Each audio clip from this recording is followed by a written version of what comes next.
Hi, Brenton Ford here. Welcome to another effortlessswimming.com weekly update. In this week's video, I want to talk a bit about breaststroke because on the weekend, one of the swimmers that I coach, Stuart Moffat, he broke the world record for the 50 breaststroke short course in the 50 to 54 years age group. So the world record was 30.61. Stu went 30.48 with a great swim, and I want to talk about a couple of the things that we did to help him get down to 30.48. Because a few weeks beforehand, we had our state short course here, and he went to 31.4.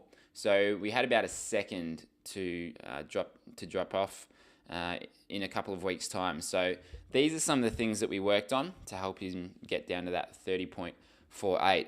Now, I go into more depth and more detail in swimprove.com, which is our online coaching forum. So if you're a member there, you can log in and go and check that out. But here's some of the main things that we did. The first one was the dive. So previously, Stu was diving and angling out.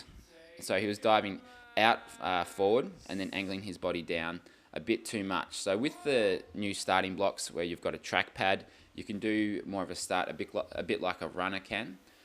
The most efficient way to dive into the water, or the fastest way, is to dive and pretty much go straight into the water rather than diving out and then angling down.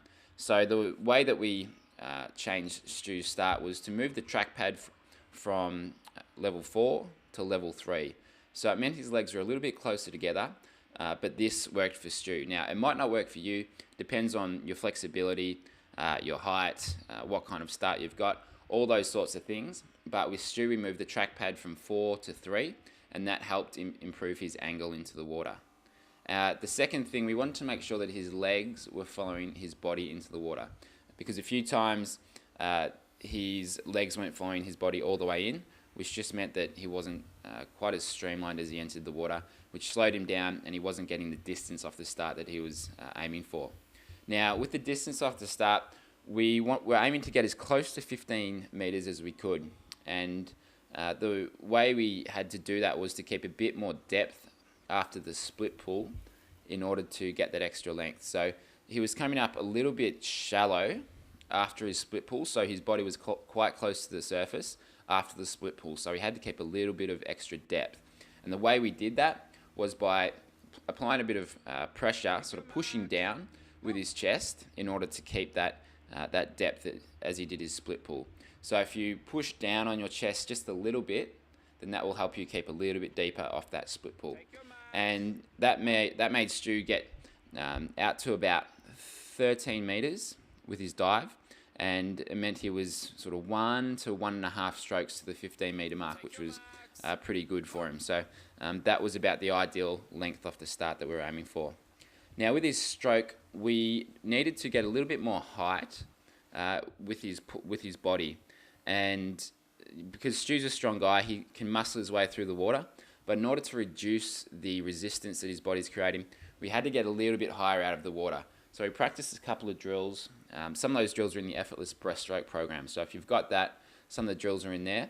But we just had to work on getting a little bit higher out of the water rather than just swimming flat and muscling his way through the water. And the other thing was to make sure that when he did come up with his pull, that his head was in line with his upper body. Because if you're looking up and you're moving your head up and it's not in line with the upper half of your body, then it's not going to be as efficient as possible, because with breaststroke you want to keep your head in line with your upper body. So we made sure that that was a focus when he was swimming his breaststroke. The next thing was the turn. So at state short course a couple of weeks beforehand, he mistimed the turn a bit, so he was probably half a stroke out from the wall at his turn. So it just meant he had to take an extra little stroke, or he had to glide to get to the wall. So ideally we want to finish on a full stroke so that we can hit the wall and come straight back out. So one of the ways I like to think of doing the turn is when you get to the 5 meter mark, as best as you can, get a sense of where you are so that you can shorten or lengthen your strokes so that you hit the wall on a full stroke. So use those flags to get a sense of where you are and what you need to do for your stroke. Do you need to shorten them or lengthen them in order to finish on a full stroke into the wall? Now with the turn, we wanted to make sure it was a really fast and tight turn. So when you hit the wall, you don't want to bring your arm all the way around so that it's swinging around and it's a slow turn. You want to make it fast. So once you hit the wall, bring one of your arms back close to your ribs, bring the other hand around, kind of like you're answering the phone, and you want to make it a really sort of small movement. You don't want to swing your arm around, so you want to make it small and tight. And that was one of the focuses. With Stu's turn. And then we just wanted to get a good split pull off that turn and then come home strong. So when you're doing a 50, you need to nail that start, you need to nail that turn if it's short course, because it's such a quick race, it's such a short event, that the start and the turn are crucial for a good swim. So that were some of the main focuses that we had. So I have gone into more detail in swimprove.com and talked about some of the extra things that we did. So you can log in there, check that out. But if you're a breaststroker or you do breaststroke in some of your races, hopefully this has helped with some of the things that you can focus on in your training, and you can find some things to work on to bring your time down. You might even be able to bring it down more than a second, because Stu's at the top end of the field. Bringing it down to second is a big jump in time. And we were able to do that by focusing on some of the main parts of his 50 breaststroke. So if you're currently swimming a 45 for your breaststroke, you might be able to bring it down even more by focusing on some of these things. So I hope you have a great week, and I will see you next week.